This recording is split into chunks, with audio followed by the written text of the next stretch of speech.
Hey, Robert, Rahubat. there's some points from both of you I want to touch on from both of yours breakdown. Is that okay? Sure, go ahead. Yes, sir. All right.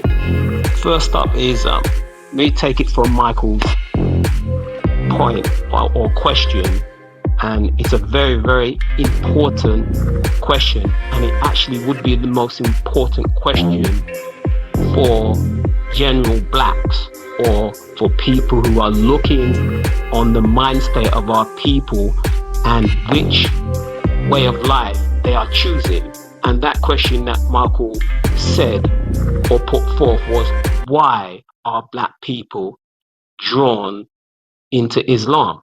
Now, you have to look on the fact that if you've got 1.2 billion Africans, right, and half, which would be 600 million, are Muslims, right, for a way of life, a religion that didn't exist up until 610 AD or CE, right? So 1400 years ago plus, it didn't exist.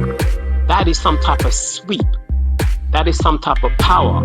That is some type of forces working to make that religion the second most prevalent religion in the world.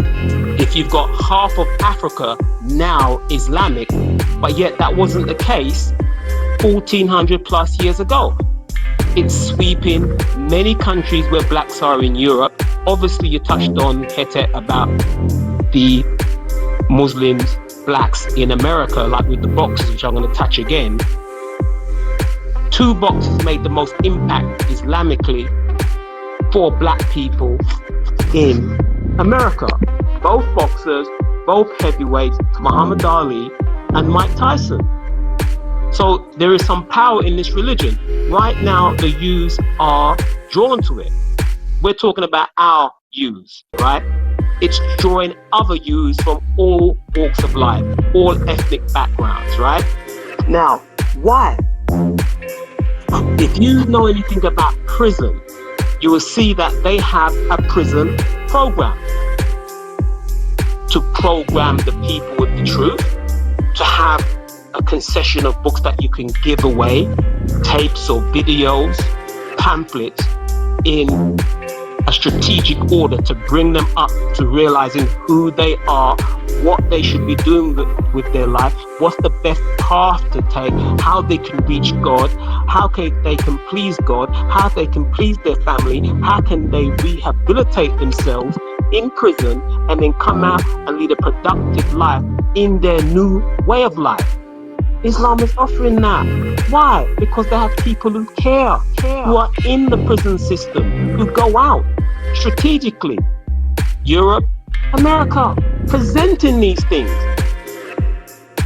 And you wonder why it's touching people? When you got somebody who's caring about, well, you're locked up as an animal, I don't want to see you that way. And then you're going to present messages, information about a God and how he loves you and how he doesn't want to see you that way, how he wants you to turn your life around. And remember, a Christian can do this in their book.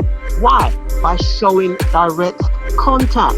Now, what makes Islam different and why it can attract the youth, the teenagers, the youngsters, the strong, youths who are vibrant, are vicious, have an outlet of energy, because Islam is a warlike religion. It was spread by the sword.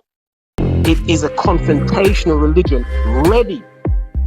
Its adherents are ready to be killed to say we have the truth. All that energy plays a part in attracting them. So when it's presented to them, they hear about the battles in order to spread Islam. It sounds good to them. They say, Assalamu alaikum. May peace be upon to you. But the religion was spread by violence. And as was taught by Michael and Hete, when you confront Muslims on a certain level now with the truth, they get defensive, and some of them will attempt to kill you because it's inbred in the energy that brought about the religion in the first place. But the point being, the attraction of the religion, there's many facets to it. Number one, Look on your own teacher, Malachi York. What did he come with? He said Islam is the dumbest of all religions. But why did he use it? Right? Why would you use the dumbest of religions to attack your people? But what is the top quality of Islam? The top quality of Islam is the discipline, the regimen, activities that is intrinsic in its makeup. Meaning, I don't just pray whenever I feel like to Allah. There's specific times to pray to Allah. Not only specific times, there's specifics of how you pray to Allah, how you say words, when to say them, at what points to say them, how your hands go, how your knees go. Everything is down to a T. That attracts people. When you're in prison and you're taught that, and you have a brotherhood, right, of people backing you, meaning it's on record by Caucasian prison cellmates to say that the difference between being in Islam in prison is that if somebody touches a Muslim in prison, everybody converges to defend that Islamic brother, and you'll get your ass kicked, as Americans say. Right? They don't even have to know that particular Muslim, but the brotherhood that's a Muslim, it's there. So they protect you to the core. You can't touch them. That's a fact. Those are the teachings of white cellmates who have been beaten up, where their own friends or their own Caucasian or whites around them won't come to their aid. But they see that doesn't go on with Muslims in prison.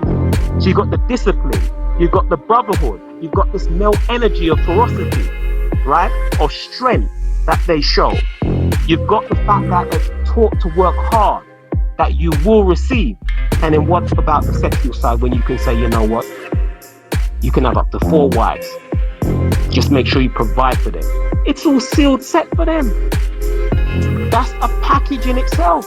So that's the attractive measure of how our people are being drawn in, particularly the youth, because it offers a program of discipline and the ultimate goal of reaching Jannah, heaven, reaching Allah, not literally, but going to the place that Allah's provided for them. They have a package for them on earth and a package for them in heaven. It's a fake package, but when you don't know any better, you go for it.